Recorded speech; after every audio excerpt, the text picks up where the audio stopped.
Pramo atso ha eye Adom TV mamo ha ebraso ese ewia Premtobre Kasee bo nebna de yede eba ensam no edroso na de di mu akotene IGP Christian Tete Yohunu ede atugana fo yinanim se obi a enkada koma entoni Akwatia by election no ebekoso sumdwe mu a basabasa yobia ema woni amanyoku ahodo mu mpanyefo aye enhyemu eno edanchen so yedo ebekokwa bibrem mansini mu eho na abetodwa se Chinese form yensa na posifo ache womo na excavators nso womo asizi ne nyina no ene se womo egu kwaye ne mu a eye galamsey na womo eye obeti ho amanebo awie yi na afi me do bekwa kopi mu ewo Japan se ebetodwa so mampani John Mahama etu kwan akohonom na wakopi mu a womo ehye mu de kase a ekoso no de to so enkron wono aso ede ne ho akohye mu bie ensem ne bi eka ho na awie yi medi mu amane nyina eba se Premtobre Kasee bo na yakoye ni ma Premtobre Kasee kejua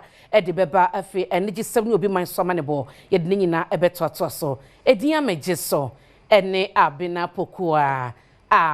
renie mamu habim me basisia yensem na sewo enkran ha ya de abetodwa ne se IGP Christian Tete Yohunu ede atodwa Akwatia by election na ebekoso ebobosom de tusumi no we bia bekosomdwe mu a bambonsem bejane naso ne manyokwa hodo mu akandefo aye enhyemu a emunsunsanso bi na Adom Kasee de bai IGP Christian Tete Yohunu to Ghana de nyina enim se wo by election ebekoso ewa Akwatia afiye mu no Adom de hia hodo egu akwa mu a ebema no wawie nkonimdie mu ansana woni amanyokwa hodo mpanyimfo na abato komisa ekwakosi nkonwa edi nkomo wode to nsentwerefo enim se wasa by election ebekoso wa Akwatia no ebe ya abato obi a omanya bakosem mu yente boni bia ewa ase na wonim se amanyokwa hodo ni nyina mpanyimfo beboa ama abato na sumdwe de hene na sanso so wode to abato komisa enim se de ho hia se woye anase ni kwan se woye ewa abato ase no otumi bo ho da huru de nkyerɛkyerɛ mapa ema Ghana de hye the political parties taking part in the by-election, and also we have got the EC because they are the people who control the election. So there are things that you may like to ask, there are things that you have some suggestions you want to make, there are things that you feel that you have to let all of us know so that we prepare the grounds for the elections. That's why the issue is also here. So like the do's and don'ts, the conditions we have to follow. We are also here so that if there's any political party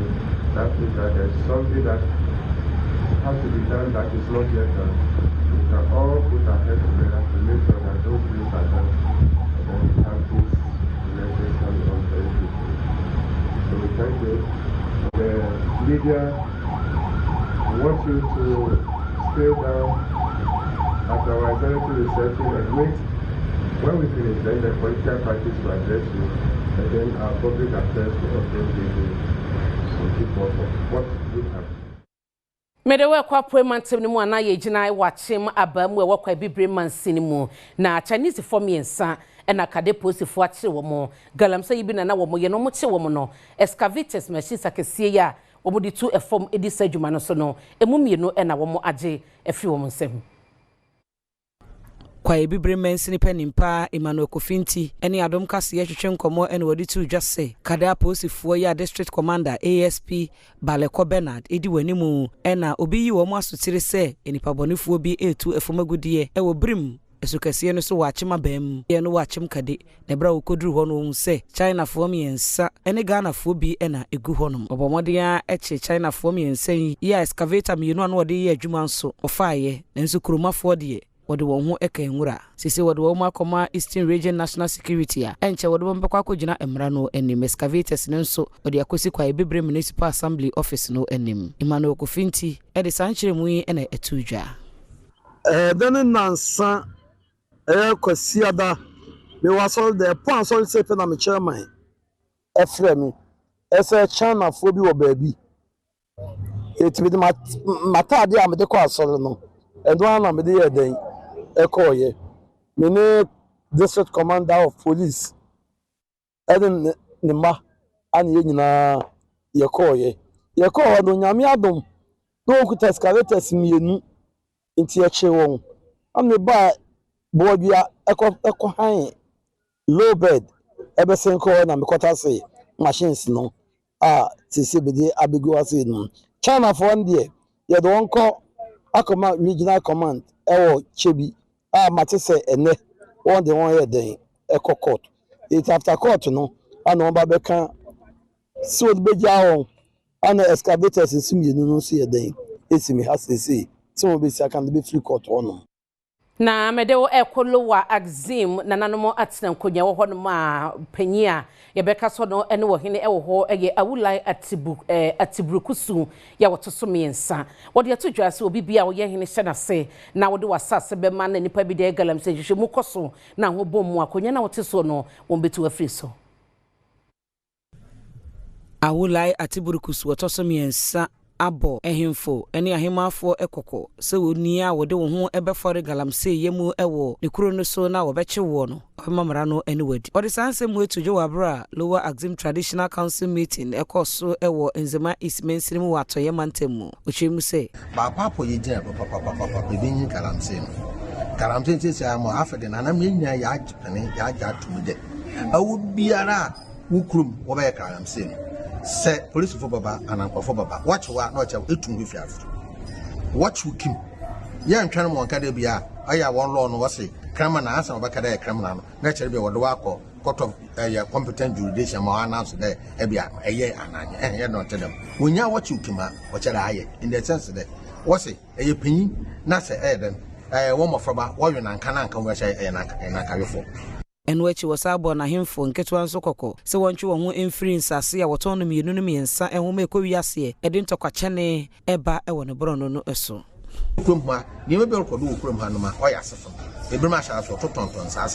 nsase woton no mpene bi ne mpene ba asa ende bi ya mekese yede eyi ato awi biara ohini biara na masam ne bebesi ko enyam nam tu one to awuna aiden sebio etu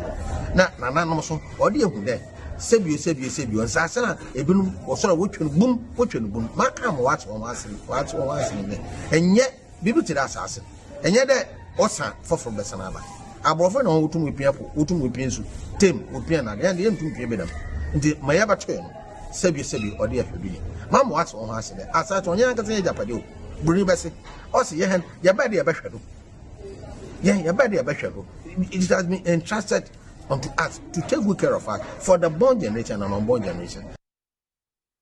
Na Jensa Energy galamse ensensemi mu anomode abetu dwase wokọ baby te se atoy mantemu eni asante mantemu a enkroto bese dunum bi wo hono ma baby omotete topa ye sopa no omote a ato se ebepai na de besi enya se sanse druben bi a from ajaga si bi na mu no wote so motutu amna na ama nakwa ko ben sa druben no a anhwe ye bibia no bibia betumi asi ewo ho. We've identified several prone areas. We have more than 50 communities we've identified as, galamsey prone areas where the activities normally interrupt or cut our communication cables. And we've actually identified all of these communities where we've intensified surveillance, monitoring systems. Western region, I wouldn't be able to, fully reveal, but there are a lot of areas in the Western region. Galamseys are very active in the Western region. Our pipeline, Western region, Transanti region, these areas are areas we are battling and working assiduously to ensure the communities are well sensitized to understand that some of these operations are very harmful to the operations of the pipeline and can become real threat to the community. So we work with the communities effectively to ensure that they accept that their operations these levels of operations could harm and become a threat to the safety of the communities. NS ya wanim ena okokopie me wokuma wabaton person so ye wo mo emra sebedwani nene ye so kwasante atimo potem ho no ma ade a wobehunu dodo no aye anwea wo mo etu wo matu anwea na masese no se de ne mekeka kono mra sebedwani ni susu se eye wo ha kese a e wo so mo pe ano esie na ni hu ewo mo no ene se o manfo na kasakra no se beye no betumi akwa ba mo dwumadie wo mofuo ene ade no ehu ema wo de sa adese yetum. Wonmunyamfo enesia wanim na yem na hyebedwande ma de hia omo kumawu wone nsentwofo bon komo kire senti enei otu saa na mo no efin na eba na me ju junction ha me ho se caterpillar ene anwia cars eye adwuma omo sa anwia free ha na de na eye mahomete eye kwan mu na ya ene ohwe kwan a chance de eye kwan as member of parliament phone calls on the menu from Enrachi about the devastation on the road. No, so I wanted to see at first hand near Fakwaimpa, Yebefaswa, Yebefo, near CC, Kwana, and Manimuya. So, my friend, all the stakeholders, my friend DC, my friend police commander,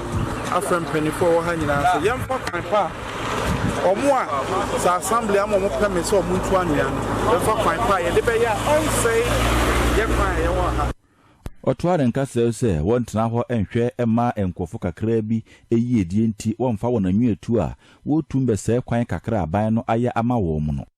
me ni adwempo bia se me bese obi adwuma oye ye hia me ne se ye bebo kwan no ho ban na kwan no ensei na daache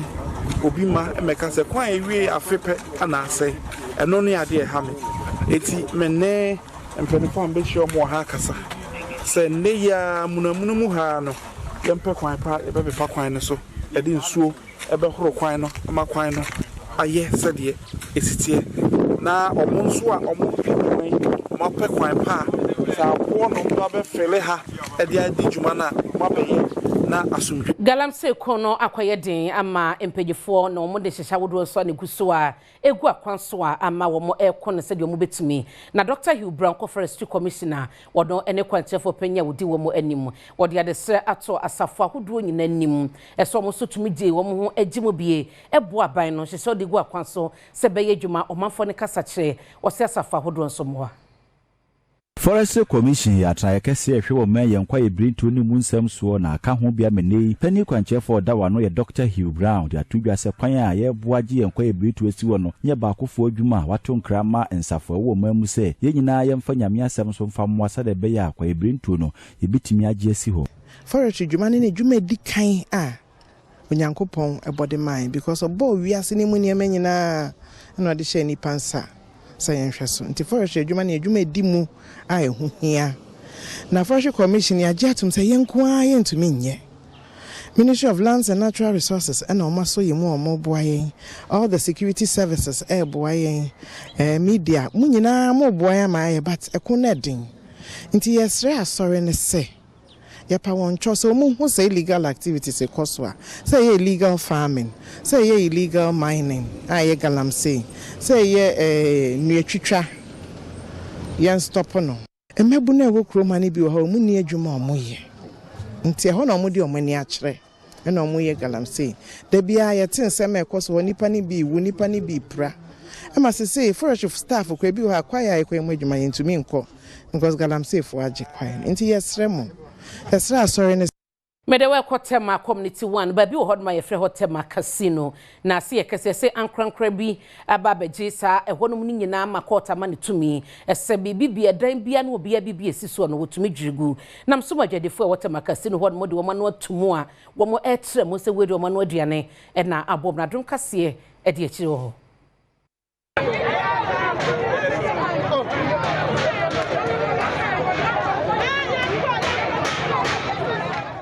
Ejadifo no manfo bi a woye adwuma e Hotema Casino empotem hono mu etremu a edan a wodwiragui ebe ha won mu adwuma woye pa wode to aban enim se womre mu sansese woni baabi a woko na woye adwuma hono beburu emfiedu na sisi a wo ba bedwiragui edin ema wo mo woni amane boni atwetwe enkomo sempacho casino yo anyende ya titi bi wa ha ani becho baba no ya ne ya ne egu ne ya betete na nde ni boda se China ni nti Ghana ni betime firi akọ outside akọ ye de oye ya na ye ntefre o enye ye ni bebi ko mi gira mi ku na wu me na me hye kwa kita kwa last 5 nti se me gwan mi ni bebi ko ti ade azase da da ono no nti mi sua na pa ni se aba ni nti mi sua me ni abre pa ya wa ha enya se enya nde na ya wa ha se me kura me kete na me tua me sister no ase me sister na o hwe me onno o ye bibia se me sister ni ku na ewu ahaya na ye dididi se se o muso o mu tu ye fa ye ni baby akọ nkola bebre enti on hwe na onya bibi fa nwoma ye enya de a ye betu aha nde ye ntu china enti se o mu bebe bibi amaye na ya kwotena se de a ene de ye ti ase Osawa Hawia wodi tu dwe assembly member wo kwesi planj abato bro no so Ahmed Abdullahi enso de saa no yie ene to Adom Kasee enim ya do amati na sorry ya ti se ebi mo ebubu ha ya ba ye na police fo e wo civilians a omobubu ya bi so won se den omo ti court am omo order se omo mbetu ye asase no so eye TME edia enye obi adia a obi be claim ownership say eye ne dia it's under TME see yan sorry a yabati ase say eye walk way so na yetena yabati ase yeti wonu so yenti hokwa we pay our dues everything to assembly one mo ba yan pa on beji for no less than even 1 month yetia bibi say ya none of assembly task force engineer opinion ba kumpo enka ho it's only police ayeti here Ewiase no baby a ekono ama enwomasua edane sese ne wiase na kwakoye AI wiase ye artificial intelligence na enam so ma oswafo no ehwe enwomasua wonsem so ene enwomasua mu empagifo bia kamboma wo mapa eye dwumadie bi hontoma ye ne no mu di AI no na robotics ne de keka ho eba besede enkwada no ebesua fiti nkwada se ade aba be wie JHS no wo mu de eba besem ye basic se de beye na mo benya ahyase no foundation ye na wo mu de aba ne wiase nim Ebra asoye show me ngumasua so basic science technology engineering and mathematics teacher training chanity ase B STEM ehontuma ewusunya no wobono mantem na director general da Ghana education service ano Professor Ernest Kofi Davis editor just say junior high school say wo o my Ghana mu empem 9 hanan 4400 ena STEM mfidie a wo beche no wo benya bi ede aboa ma adesua ne adekire akoso. I'm excited to learn that through today's workshop for teachers and STEM coordinators, they will be equipped with the pedagogical skills they need to deliver the standard-based curriculum. My understanding is that the training is adopting the cascading approach to equip trainees to go back to their district to retrain all teachers from beneficiary schools who were not able to attend the workshop. And when she was wafo ohwengumasua so Haruna Idrisu edit wa chwechwefo anim se STEM ho adesua no onye ne yie se be ya adesua fo so ani ebeje ho okade to aso se aban eye nsakraye e curriculum no emu se be ye betimi aboa ebie mofra no adwene mu na madam kwa mabi no otimi asia kan e wo ewiase afa na nyina adesua emu. Let us measure the ultimate benefit of this BSTEM initiative in the extent to which we make the learning of science, technology, engineering, and mathematics exciting and attractive to the young ones so that they pick it up as a route. We are currently reviewing our education curriculum in Ghana and we are assured that robotics, electronics, AI, and coding will be introduced at the early stages. Therefore, this initiative represents not just a training session, but a worthy national investment. Na unse ye dika yambo amane se IGP ne eye amanyukwa hodo na kandefo na hia ewo by election ekoso wo Akwatia September 2nd no na ye kasa no panyi a wokọ NDC mu a abato chehye ye wo ye abedi akire e kasa ntienti de wo kan bimra. Then some have run away, they can't get them, they are hiding. When they appear there, they will trigger the arrest. Other citizens will arrest them, or the agencies will come in and pick them up from the place. That one there is within the law. They are not violating any law. My lawyers have made me to believe this, and I believe so. Okay, thank you. We are grateful. Thank you very much.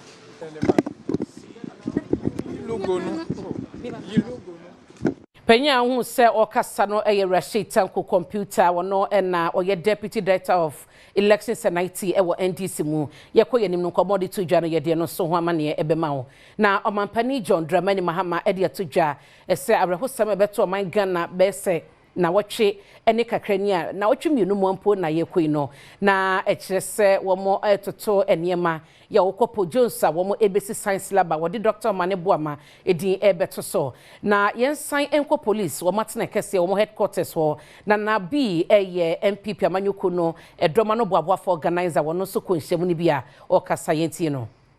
We also expressed our dissatisfaction with the conduct of the Ghana police, especially in the recently held rerun of about 19 polling stations in Ablekumanov. We said that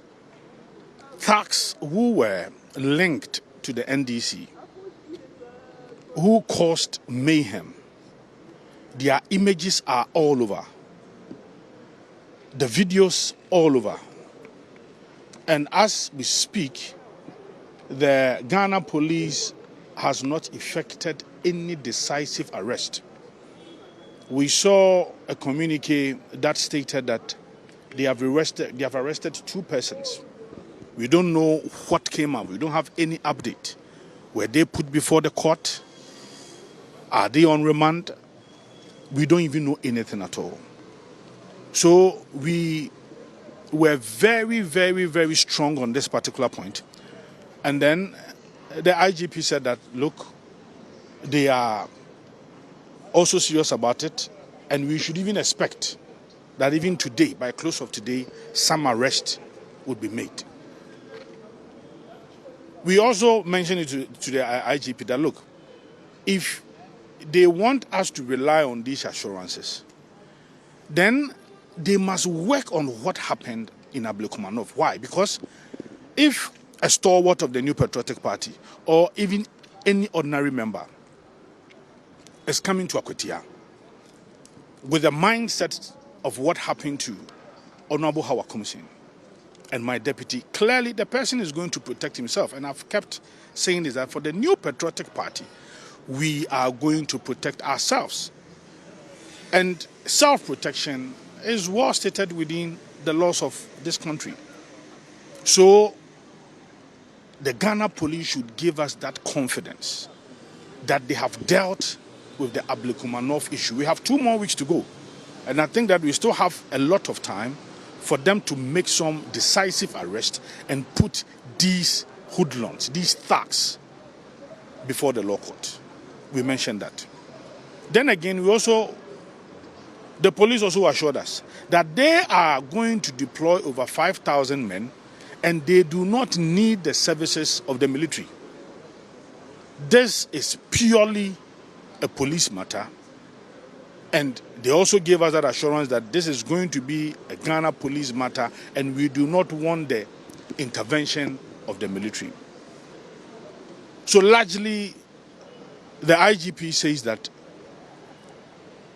he is going to make sure that this is going to be one of the most peaceful by-elections we've had in this country. But our concerns are still the fact that we have had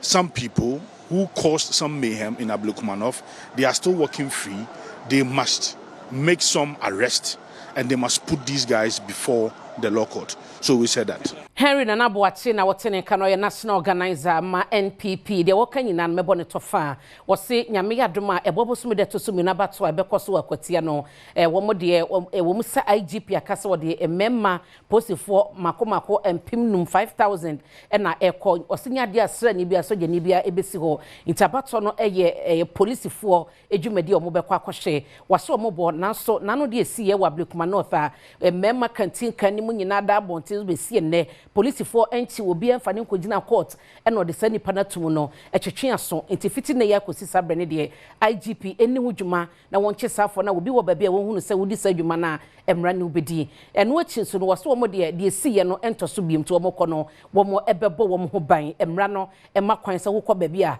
wanso tumi bo ho ban ema ne yeye de aka ne de begu ahoma so yakase bodi anim ye de nyina ebebreo na medikan bo wamane eba no Pop John ene ensese a mampani Mahamadi egu akwanso se obekwa kosi eye science lab bibi na afi wo ede Dr. Edward Mane Boama din atoso na ayen kai a obi ya bosuku ni din ebo lab ni din de bekai se wo man ebenya defense minister bia ne efre no sa As we launch BSTEM today, I'm happy on behalf of the government of President Mahama to assure the good people of Ofredua that government will build a modern dedicated science laboratory in honor of Dr.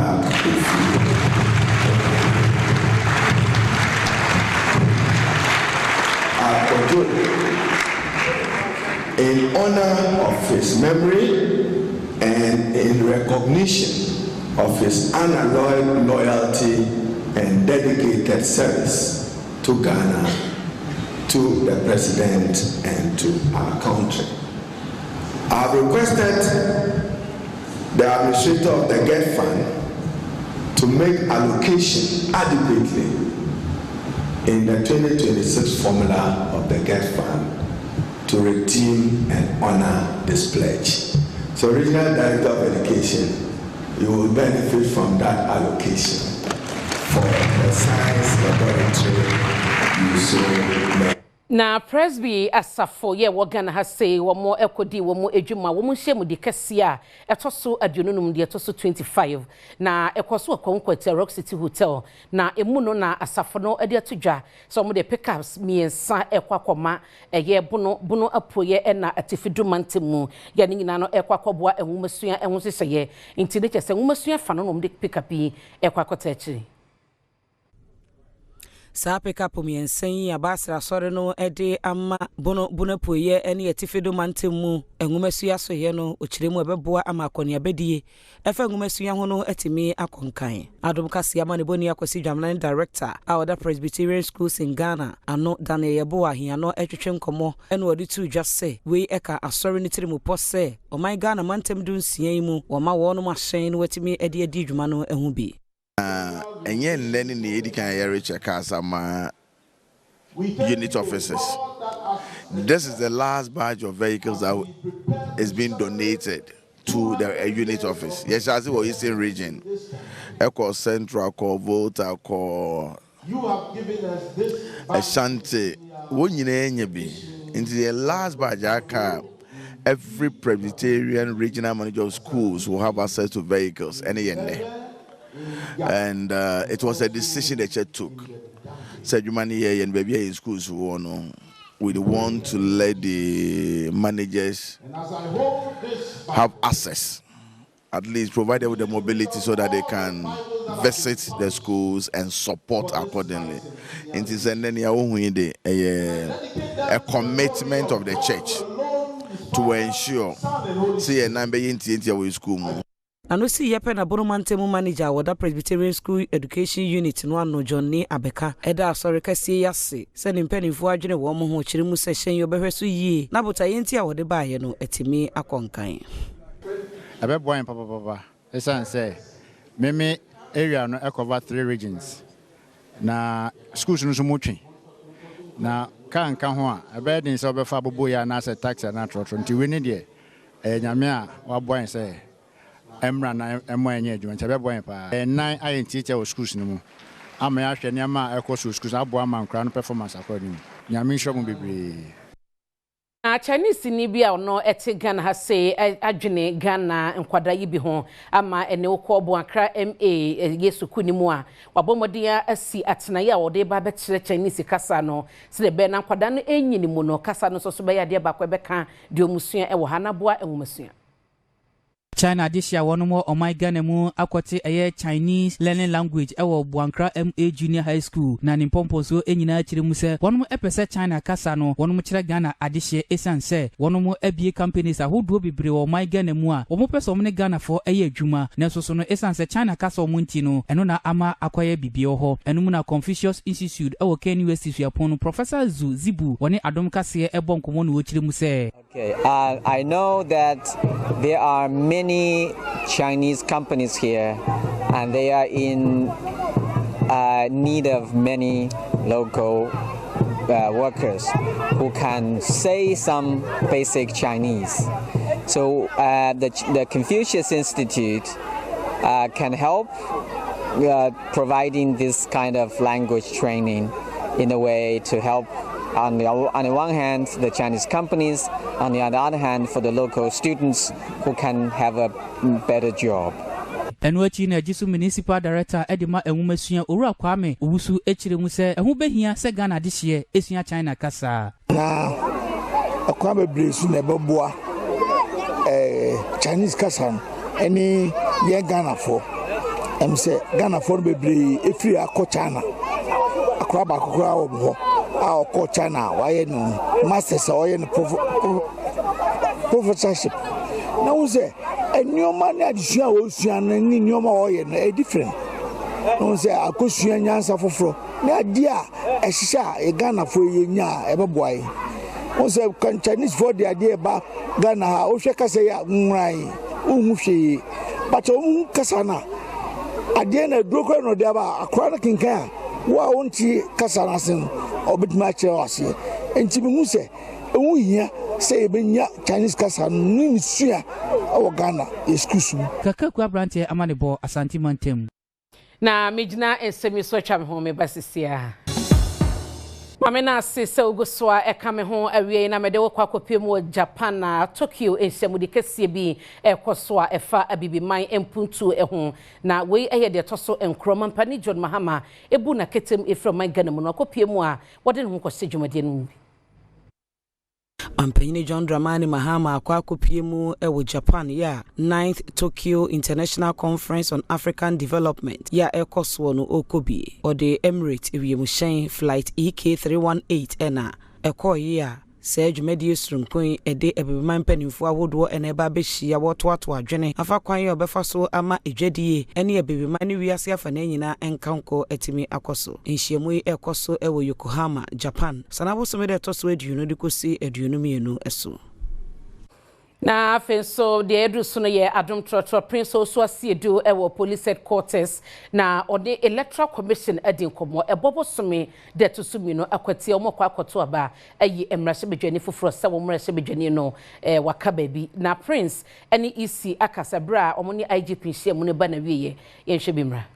peni ono eneda electoral services ano Benjamin Bano bio ebedin komo ebisane se electoral commission ene oma babishia IGP ene amanyoko awodo yebisa se EC moko meeting die ne PM ewo yo medawase ene meeting ye IGP ne free meeting no of free electoral commission for no free political parties for na omo contest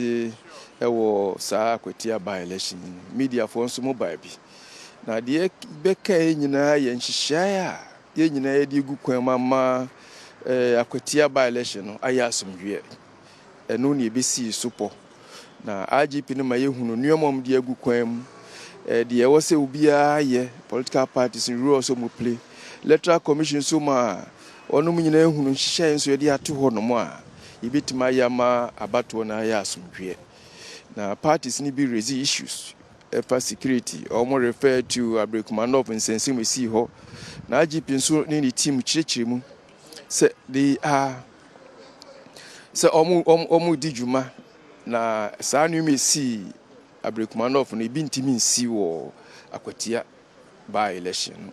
ti oman hu niyomo mbeye ye nyina nso yaji atum na ye political parties omu ni mra no so na obi anya se de mra na chie na wi a ye nyina ebenya asomdwe ewo by election isi mo ahobo ankasa na etise isi de enioma ehia de elections ni nyina ewie yensaka ya train ye nkofo achina ne ye share ballot paper printing no any declaration resource forms no ya bo party for na mane ya bo national security amane ya bo police for so amane nti nyina be share printing houses no na oma observe dwumadi ebedi no fa BVD no preparation so yeguso nti bibia o si yebia no ya ye de aka ne se ebewie ballot printing any forms amekan no ya me yaduma yebekoso. All right, na director of electoral services ewo electoral commission Benjamin Bano bio ana menene etwetwe nkomo minsu na medi mate ewo trotro me se trotro no ma mate ne eje so se awe Awe diame sumeje so ene abena pokua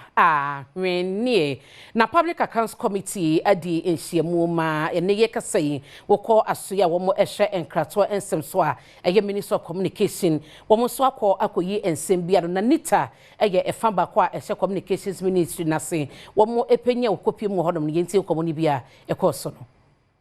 Ministry entered into a contract with Libara Ghana Limited, who also, per the principal contract, transferred all their rights and obligations to Smart Infraco Limited. And in that was for the e-government infrastructure, which started operationalization in 2020. And it required that they pay some advances to the ministry, through the government of Ghana. In 2020, they were required to pay $2 million. And in 2021, 2022, 2023, and 2024, an amount of $1 million each, totaling an amount of $6 million, none of which have been paid. So the auditors recommended that you do a recovery of this total amount plus interest at the prevailing bank rate. How much of this amount has been recovered? Thank you, Mr. Chairman. Mr. Chairman, I will refer to the head of agency, which is NITA, to respond. Thank you. None or nothing has been recovered. And in terms of action that we have taken since I took over in March 2025, we have written a letter number NITA/SIL/25/04/15 on the April 15th, 2025, requesting for all the arrears, including this year's obligation. So far, they responded refuting this amount, and we referred the matter to the ministry. The ministry agrees with us, and they have referred the matter to the Attorney General. Do you recognize as NITA the existence of this contract between you and Smart Infraco? We recognize the existence of the contract between Ministry of Communication, Digital Technology and Technology, and Smart Infraco. The contract is not directly between NITA and Smart Infraco.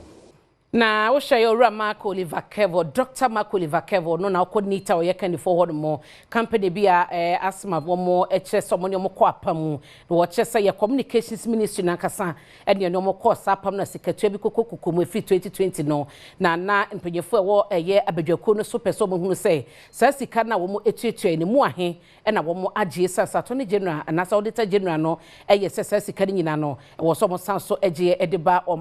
o mine no ho nti no emu komo na ekoso na yebedi akiri na de befiri ho babia na yede atoato so na ene mede wo ekọ Asutifi South eho na wo mo aban krache pedede atompanyefo nim se nipa bia ya na wo mo adidem wo kwan bi so no e wo simpanyefo ma wo mo ni eku wo mo ho wo ma siti mo ma de se de be no mo dada dwumadie e no benya ahoto so wabrabo.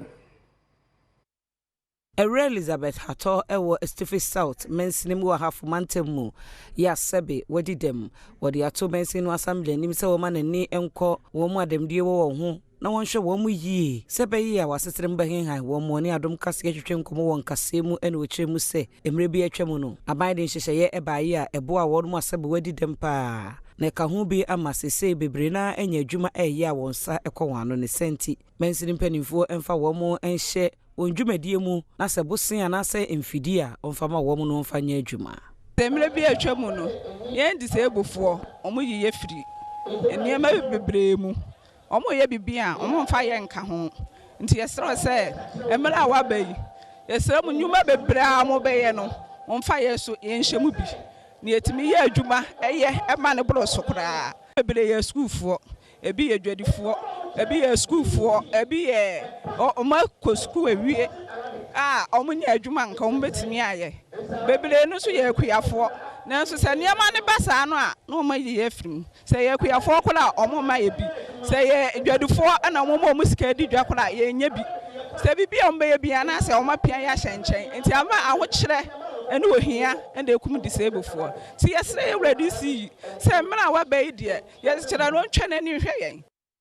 apa dentra isman sino ewo emfinfini mantebu na wokodu nko no fina womo ewo ekua eno no ye womo eduamo ne womo so etonto ne ma provisions no ena womo atesa ku no no mo cheze se na kansi na no aye den sanse emo kro na womo edua wodu nkwampotem hodom no emo na bi na womo afo krafi obi man so de bante ban sana na amai no abro womo so de bia womo niema no ekofom edwade ekofom ehadwene wosese panyifo enfom na nsifom Dunkwa Rice and Provision Sellers Association eyokobi a womo etonton nuane any provisions atie edisha wonmo kasabambum lebra we ensemtwefo nhyiemu wo Dunkwa dwakesiem na president awoda koya no Cynthia woten siedu etwemu se Asre nananom police commander assembly members honorable MC said Mama yejuna die mu na mama kasamayen na saade na obidi ne ka efi ni ku owe ba ha no da to niema no aserito no ya niema no ya so ya to ya pre e ma saade ne nkoso etu omumam no me nabuaye ono ne ye chie die ya die chie enwachi Emani Boni Mohammed Radudin Rasco ene mensripe ni mpo wa Padentra East George Anane etwe enkomo efa ensemu a ekoyi ede atodwa yi anim na wode to dwa se de enema buka mufri nkrani kumase babiri dwa na kasa se eyese mu babiri dwa wa ha na mmom ba enema na mode abado muntuma omo atufuo no mo stores bunu muntuma wo mu wi a munko na omo amotu omo no so no ento matememufo ne kakra no nso ondi mfaso kakra yani omu akasa chese emfa assembly no yentumi nyehwe ha tisi no yani omu transe yani omu transe na wotwe etwemu ka ho a yani omu ehia prinsia de ede to omu nim ni se ansa no ba bi dwa di nkyire ha no obeje operation permit ye be ma permit ni mu no ye be kire wo de ya obetumi aye ede de ya wontumi nye so obetumi adi so a ye de permit no be ma so wontumi ndi so ajai fan yadru no eye Premtobre Kasee keju ana kasa Kasee do buade wa ekado mai mejoso etisen onyame adom bibia fine na kwa bi na idea we repontam na menhwew e fa wabena mehwe no na brother Benadra wa hwe me and then I start here ba cho ye ba sisi ai right for last afternoon maso wa fi message jamana ho na mede jumadi bro kama pa anya sem keto akwa na ya benada ma hye ne body na kese medi so na bibia so atimi akoye na oyi aya abena kese nana kasa no ma dwen se me because me first story no aya chede ekti na me se me chade ne enne so me tokosua create makko 5 e de ama oyi akwan na yankopon adama de oyi akwan abeka ye ho asomdwemu na funu atoto utimu say yes oyi akwan kunu hwamia wa bodwuma bememu vitamin C yangasa menko Saudi Arabia na Saudi Arabia na abusia me no kesa mo bo super cup a anasa na TICAD ebo kra ye 11 timpacho me fra na odi ama me data de enye TV so a anka baka se kese as open tentem and e friend premature ejaculation to was me fra na odi ama me eti 11 ana me no kesa omo abo na amugusu Ronaldo jinemu bo but na no ha ya ne mbeye story e ka kire wo se Cristiano Ronaldo proposed to ne wife ne ge atese ge na jetu so kwa say mama ge ni di bedi ankokora ne ade a me patro ye se billionaire bi wo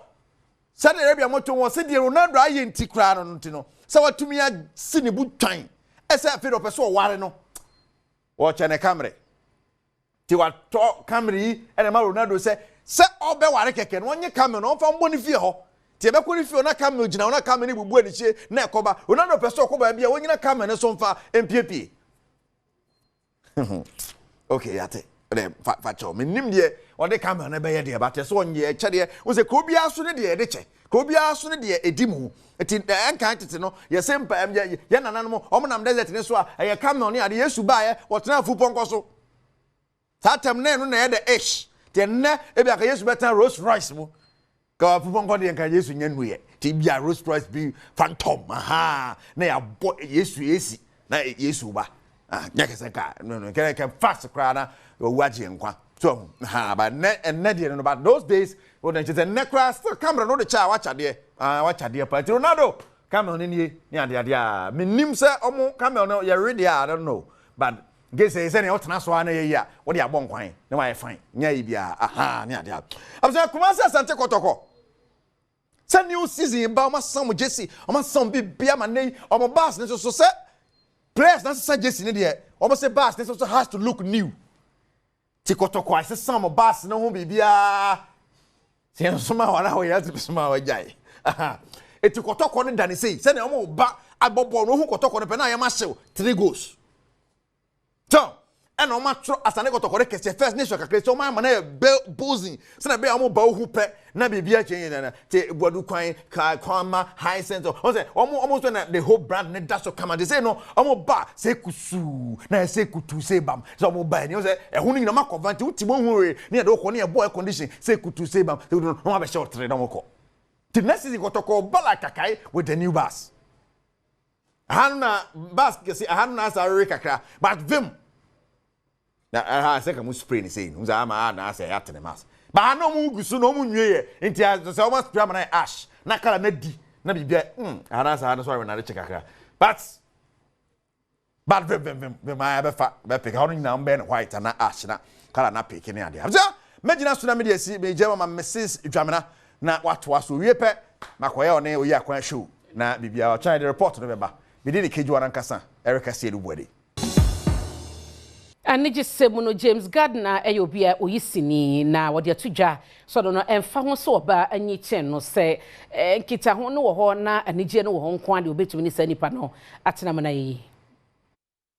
It depends. I like to keep fit. You know, the fact that someone is 10 years older doesn't mean there's this picture we try to give to women who are like that, right? But if the person takes the criteria for who I'm looking for, I'm not all about looks, by the way, but at least, you know, make it not be like, say, I did walk out with my mother. You get what I mean? Yeah. So, but I don't really mind if there's a connection. Age isn't just a number. I wouldn't say that, but it's more about the connection. You know, once it's a strong connection, I don't think every other thing matters. Yeah. Right, thank you so much. Did you ask this question for a reason? I mean, it's what the film, no way. It's what the film is about. Yeah, I get that, but I want to know, did you ask this question for a reason? No, I'm just okay. Okay. I don't like sugar mommy. Menyina semi so na awia Premtobre Kasee woni nyina no memfansie di amagye so ene abena pokua hwenie mediasi na fa ya fafa ya etwa so okoma kraba kwa waka ensreja edura enyu no numero 1 sese ode woto aso makrao